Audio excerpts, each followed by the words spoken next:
están las burgers y los perritos que cuando las pruebas... Y luego están los que con un solo bocado... Me siento un king, es mi actitud. Flípalo con la gama de productos del Pozo King App. El Pozo King App. Preparar y reinar. Y reinar, y reinar, y reinar.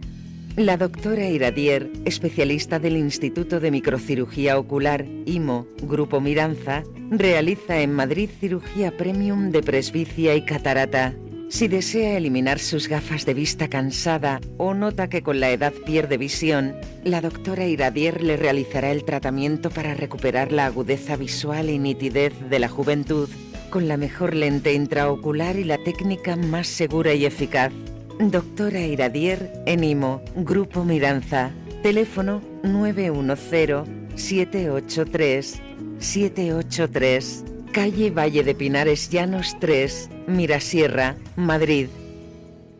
El restaurante El Torreón está de moda. Vende copas a la cima del Monte del Pardo. O disfruta platos como la auténtica carne picaña brasileña. Y los mejores pescados y carnes como el lomo de buey auténtico. Cocina abierta de 11 de la mañana a 1 de la noche. Disfruta de su famosa paella con langosta y sus 7 amplísimos salones climatizados. Grandes vinos y licores. Parque infantil, gran parking. Restaurante El Torreón. Naturaleza a 10 minutos de Madrid. Reservas en restauranteeltorreón.com. El DHA Omega 3 es clave en el funcionamiento normal del cerebro, la visión y el corazón. Si te preocupa el deterioro asociado a la edad, debes tomar DHA. El DHA de Mederi Nutrición tiene certificación IFOS, máximo estándar de pureza y calidad. Busca DHA Pure NPD1 o visita ahora mederinutrición.com. ¿Sabes que el Ayuntamiento de Madrid impulsa tu negocio? Si eres autónomo y has creado empleo en 2024, el Ayuntamiento te apoya con hasta 5.000 euros. Y si en 2024 has adquirido un negocio en Madrid por jubilación o incapacidad del anterior titular, la ayuda es de 10.000 euros. Entra en sede.madrid.es. Ayuntamiento de Madrid, donde se cruzan los caminos.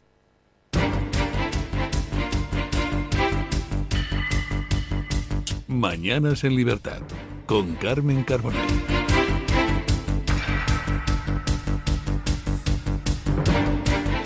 8:03 de la mañana de este 30 de junio, que se nos está haciendo largo el mes, sobre todo teniendo en cuenta las muchas declaraciones que hay en el Tribunal Supremo. Hoy pasa por allí nada menos que Santos Cerdán, que pidió que lo televisaran. Se ha quedado con las ganas de hacer un show mediático. Lo importante es que se vaya al meollo de la cuestión y que se investiguen todos esos audios, todos esos informes de la UCO para dar con el núcleo de la corrupción, quiénes eran los verdaderos responsables. Esto les contamos respecto a las declaraciones en el Tribunal Supremo, pero sepan que también hay una huelga de justicia. Ha habido un apoyo mayoritario a jueces y fiscales en la concentración del pasado sábado y mientras tanto seguimos viendo pues cómo continúa la corrupción campando a sus anchas en nuestro país, con noticias escandalosas como esta que nos trae don Eric Gutiérrez. La falta de recursos económicos ha dejado varias unidades clave de la Guardia Civil sin capacidad operativa, paralizando investigaciones sobre terrorismo, crimen organizado o corrupción.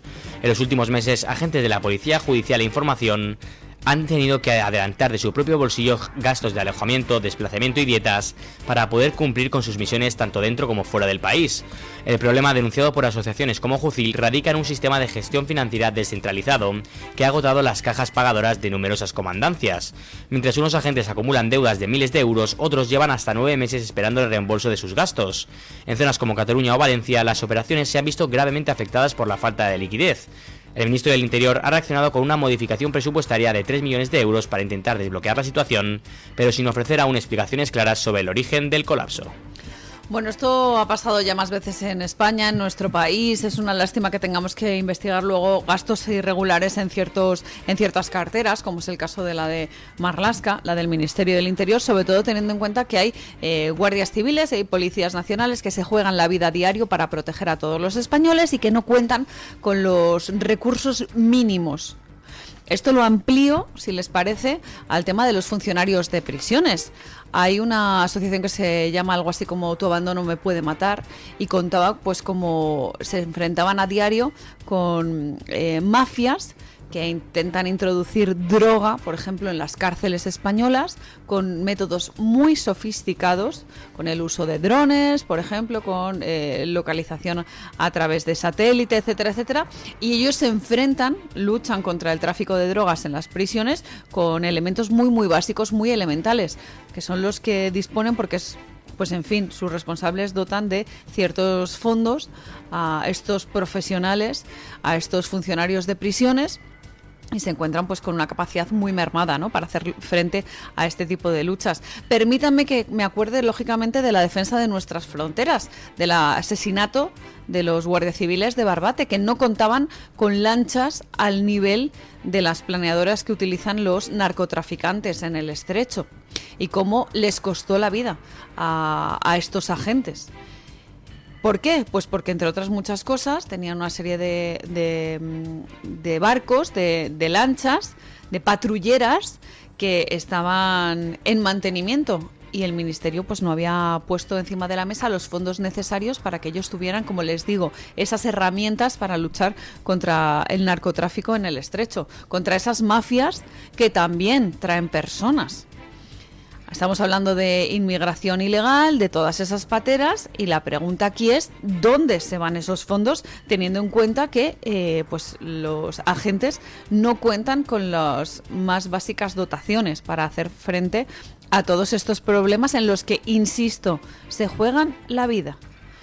Y ahora de repente nos encontramos con que también en unidades de investigación y antiterrorismo de la Guardia Civil pues están sin fondos, y que el Ministerio del Interior tiene que desviar una serie de... sacar de una caja para meter en otra, ¿no? La pregunta aquí es si es por el despilfarro, si existen gastos irregulares dentro del Ministerio del Interior. Acuérdense ustedes que hubo una investigación este mismo año respecto a dónde iba el dinero dentro de la Guardia Civil, o si realmente pues lo que estamos viendo es que no se está destinando el material necesario para esta labor tan importante.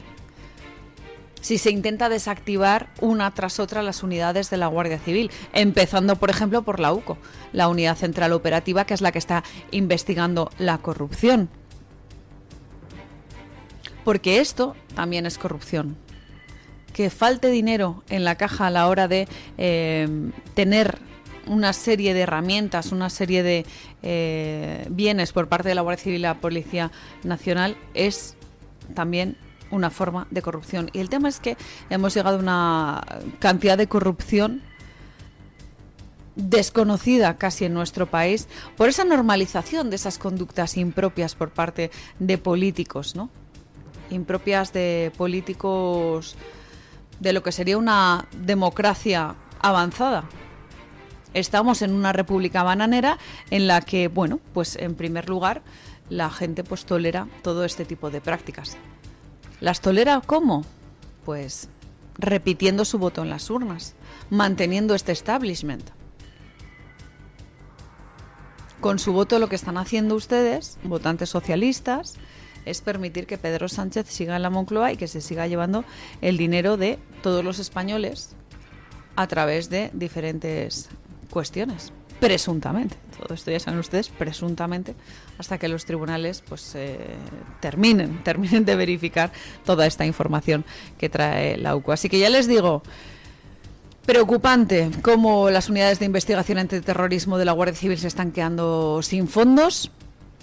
Preocupante cómo están intentando desactivar una a una todas las unidades de la Guardia Civil hasta llegar a la UCO, a esa que directamente está acechando la corrupción del entorno socialista, el entorno de Pedro Sánchez. Esto respecto a los cuerpos y fuerzas de seguridad del Estado, pero también hay cuestiones que le tocan muy de cerca a Pedro Sánchez y sobre las que hay que arrojar luz.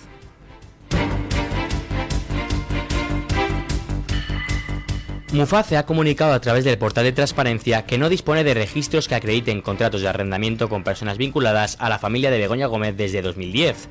Este anuncio sorprende porque documentos como una carta fechada en 2023 enviada a Sabiniano Gómez, padre de Begoña Gómez, con el membrete de Muface, informaban del aumento de la renta conforme al IPC.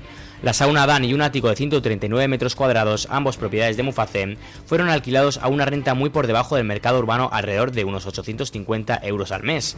Además de la sauna se encontraban arrendados un bajo, un primer piso y el ático, tasados en conjunto por Muface en 1,2 millones de euros. El ático fue incluso reconvertido en pensión turística con 14 habitaciones y baños individuales y se usó después como domicilio para una empresa. Bueno, esto es increíble. Atención a esta información que trae The Objective. Resulta que ellos desvelaron cómo había pues un contrato específico con la familia Gómez. Estamos hablando del padre de Begoña Gómez, que en paz descanse, que era bastante ventajoso. Un contrato con la entidad Muface. La pregunta aquí es, ¿también en Muface quieren tapar la corrupción de Pedro Sánchez? Porque ahora de repente dicen, pues ese contrato que no aparece. Es muy raro, ¿no?, que también quieran tapar esto, de cómo los familiares de Begoña Gómez alquilaron por 850 euros un ático de Muface cerca de Gran Vía. Ya ven ustedes, un ático en Gran Vía, 850 euros. En fin, yo si lo veo ese anuncio en un portal como Fotocasa o Idealista, pienso que es un timo. Porque no puede ser que un ático en Gran Vía cueste 850 euros de alquiler. De verdad, se lo digo de corazón. Yo veo ese anuncio y pienso que es un timo. Luego me dicen que está envuelta la familia de Pedro Sánchez, entonces digo, pues entonces puede ser perfectamente. Lo entiendo porque hay una serie de intereses creados en su entorno que son los que precisamente lleva a que se salgan de rositas. Acuérdense del hermano, acuérdense de la mujer, el padre, que en paz descanse. En fin, todas estas cuestiones que realmente pues son preocupantes, ¿no? Teniendo en cuenta el hondo calado que tiene, la penetración que tiene la corrupción en nuestro país, que también en Muface parece ser que pues habría algún tejemaneje. Esa corrupción o ese conflicto de intereses o esa información interesada por parte de según qué entidades. Y el tema es que para acabar con esta corrupción, o al menos reducirla, lo que hace falta es un cambio de cultura política, institucional y civil. Que realmente todas y cada una de las corrupciones que estamos viendo pues nos lleven a escandalizarnos. Porque pasa muy a menudo que estamos contándoles uno, otro caso y al final pues ustedes dicen, pues es que al final es un problema endémico de nuestro país y no podemos hacer nada para luchar contra estas conductas impropias. Y se termina normalizando la corrupción por esa tolerancia social de la que hemos hablado en muchas ocasiones. Hay que luchar contra la corrupción, hay que luchar contra ese negocio del conflicto de intereses y también contra el tráfico de influencias. Hay que señalarlo día tras día,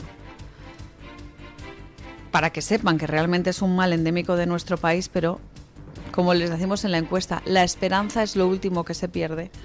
Así que intentemos arrojar un poco de luz sobre todos estos casos tan oscuros que lastran al gobierno de Pedro Sánchez, a nuestro país y a nuestra imagen en el exterior. Que esto es una pena, ¿no? Que cuando hablemos de España la gente diga, pero es donde está el presidente corrupto, ¿no? Es donde, como dicen medios de comunicación como The Telegraph, está envuelto en una serie de casos de corrupción. Precisamente él, que desalojó a Mariano Rajoy con esa moción de censura 7 años atrás, hablando también de corrupción, ¿no?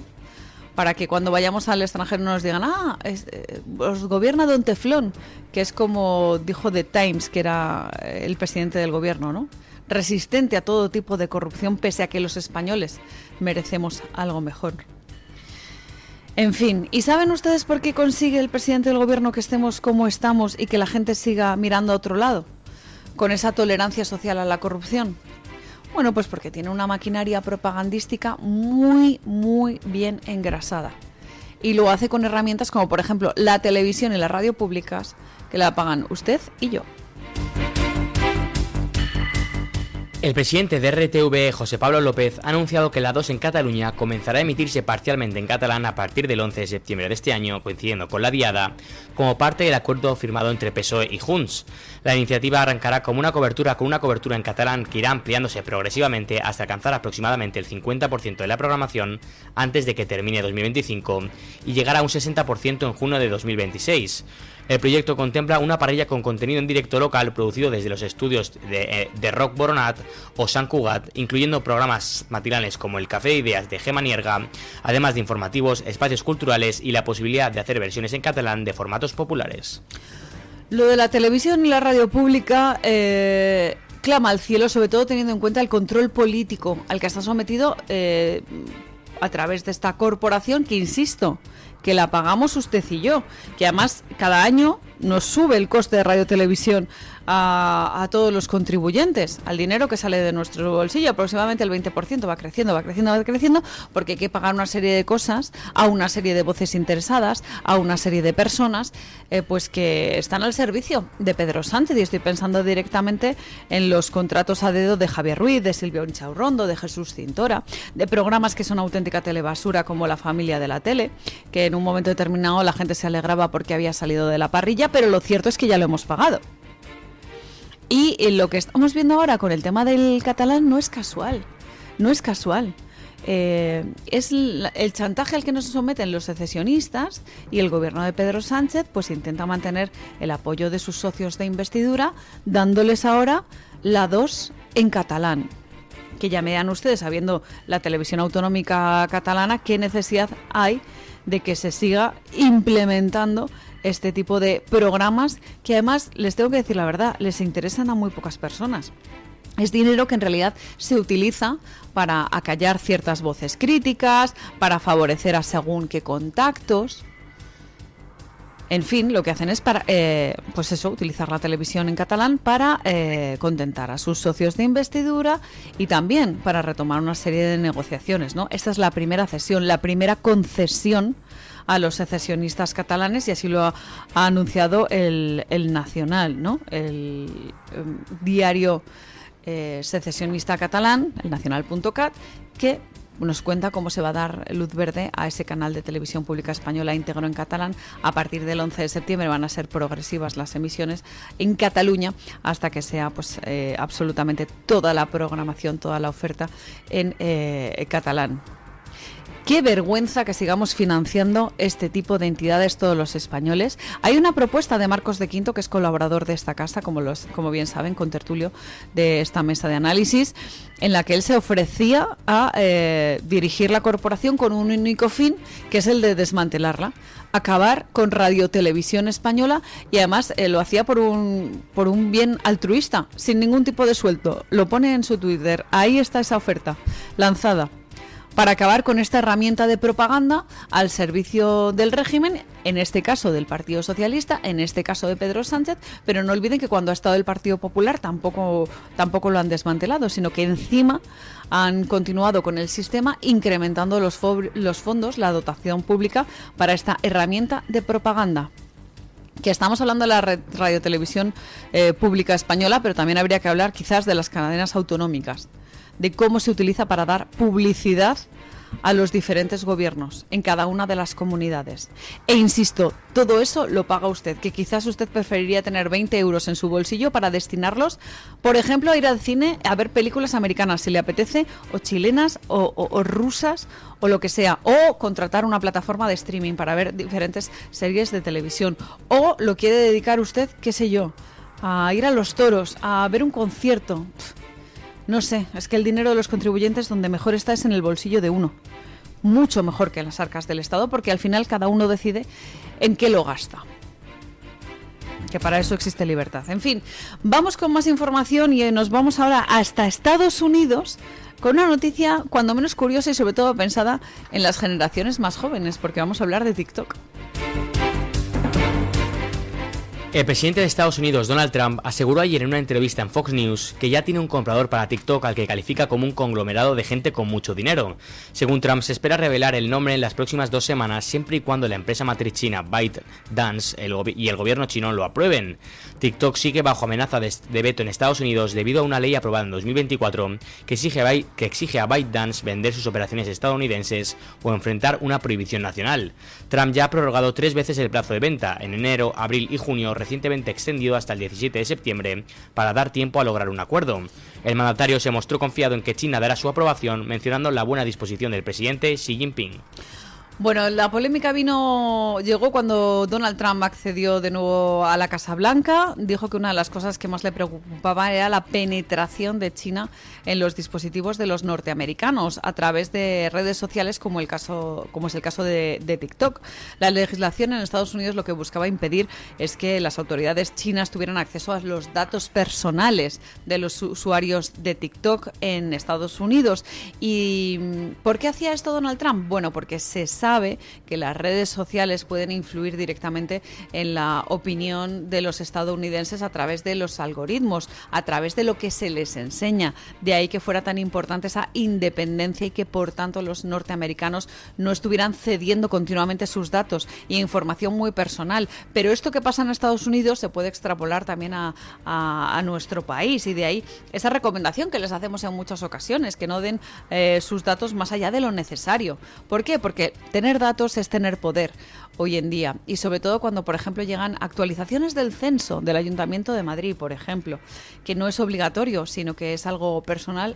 Yo siempre digo que los datos que sean obligatorios, pues entiendo que hay que aportarlos, pero llega un momento en el que dices, mira, yo al final prefiero tener cierta privacidad teniendo en cuenta el país en el que vivimos y todas las cuestiones que estamos conociendo sobre la transparencia, la falta de transparencia, o directamente hablemos, ¿por qué no?, de las filtraciones interesadas de datos personales de ciudadanos, como es el caso de Alberto González Amador, el novio de Isabel Díaz Ayuso, que a través presuntamente de la Fiscalía General del Estado pues se han divulgado, ¿no?, a diferentes medios de comunicación con intereses políticos.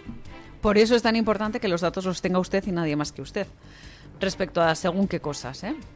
Luego entiendo que, pues, efectivamente, cuando tienes que hacer trámites con la administración te ves obligado. Pero en cuanto a las redes sociales, a los algoritmos, lo mínimo imprescindible. Porque así seremos cada vez más independientes y, por supuesto, conservaremos nuestra libertad, que eso es lo más importante a la hora de proteger los datos personales de los usuarios.